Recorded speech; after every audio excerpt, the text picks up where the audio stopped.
ડેડિયાપાડાના ધારાસભ્ય ચૈતર વસાવાને 7 વર્ષની સજા ફટકારવામાં આવતા આમ આદમી પાર્ટી આક્રમક બની છે। આ ચુકાદાના વિરોધમાં આજે છોટાઉદેપુર જિલ્લાના ક્વાંટ ખાતે આપ દ્વારા વિશાળ રેલીનું આયોજન કરવામાં આવ્યું હતું। આ રેલી ક્વાંટના નસવાડી રોડથી શરૂ થઈને બાબા આંબેડકર સર્કલ થઈને બિરસા મુંડા સર્કલ સુધી પહોંચી હતી।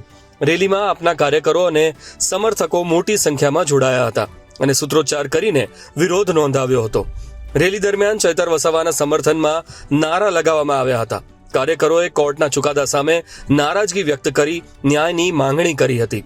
ચૈતર વસાવાને સજા થતા આદિવાસી વિસ્તારના રાજકારણમાં ગરમાવો આવ્યો છે।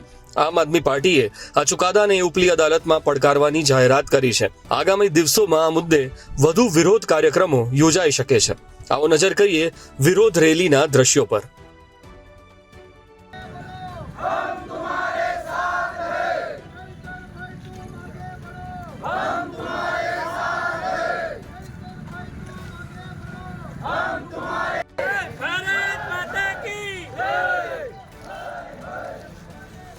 बिरसा लड़े थे